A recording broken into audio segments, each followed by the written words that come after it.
mise en place for this is really simple. You just need 2 slices of buttered bread, 3 eggs with some chives added, and 2 pieces of cheese. Cheese can be whatever you want, whatever your taste is. I use Colby. Just got to let the pan heat up a bit, won't take long. This pan's a bit large for my induction hob, but if I let it sit for a bit, it can get its temperature up nicely.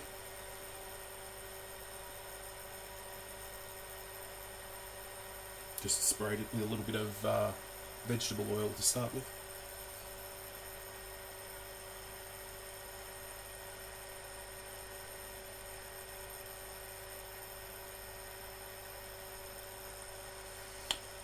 That should be warm enough.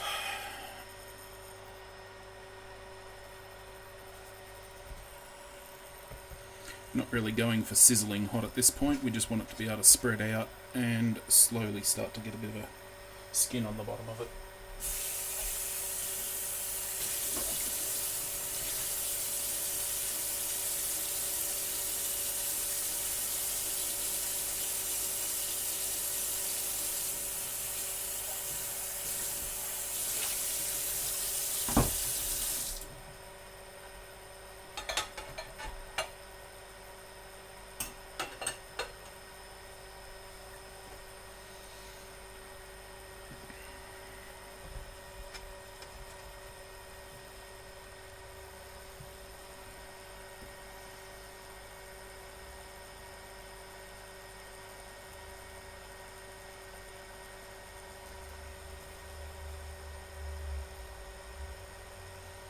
As you can see, there's a bit of skin now forming all the way to the edges, which is what we want to see.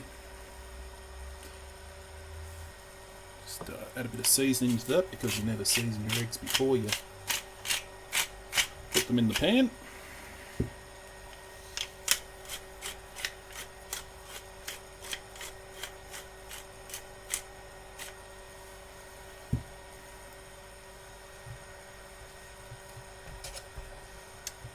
Now we put in our bread, making sure to have the butter side up for the now. And now it's just about trying to get the sides solidified, so I'll turn up the hob a little and get a bit of extra heat under those edges.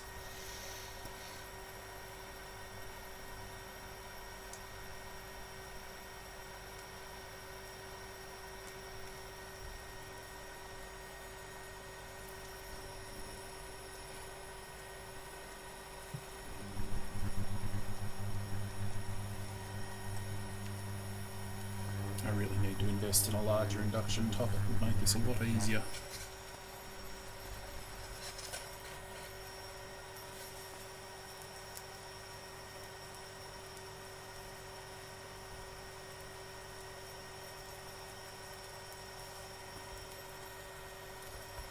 Just give it a bit of a jiggle and you can tell where bits aren't set yet.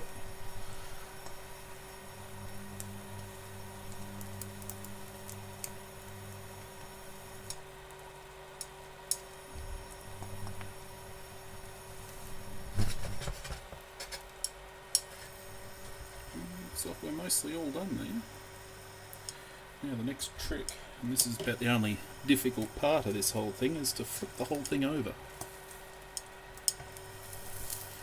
Which, with a good non-stick fry pan, I've still managed to tear it a little. Just tuck your edges up and onto the, he says, failing. Tuck your edges up and onto your bread.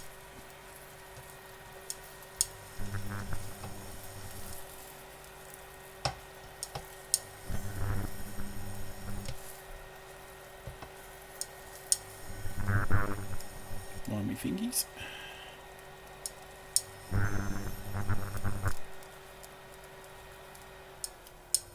Just chuck these extra bits up on there as well. It's not really that fancy a dish, you don't have to worry about ruining the look of the thing. Get off there. Now, add a bit of cheese on there.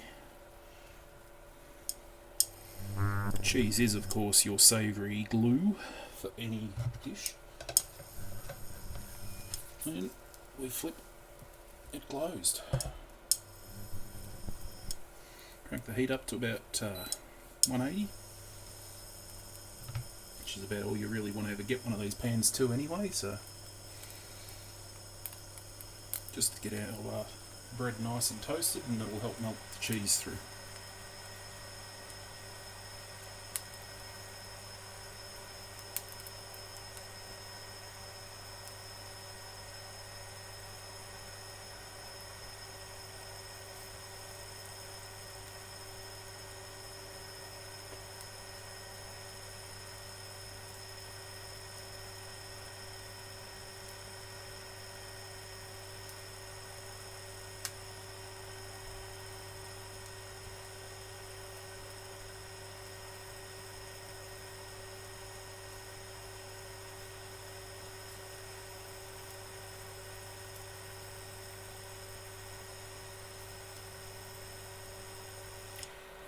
Thing to remember with your induction hobs, the way they heat is through pulsing the power on and off.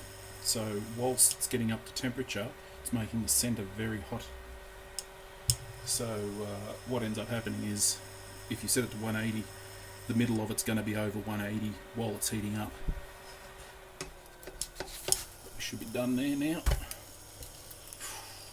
That. Nice and just good. Now we're going to have a bit of cheese melting around the top here. Who cares? It's all going down.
Beautiful.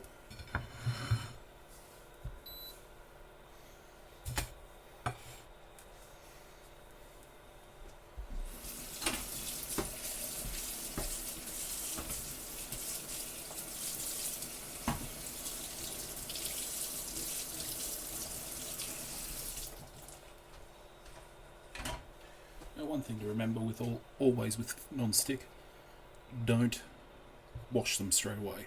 Always give them a bit of time to chill down.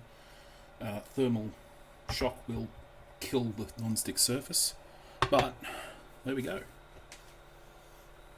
Enjoy.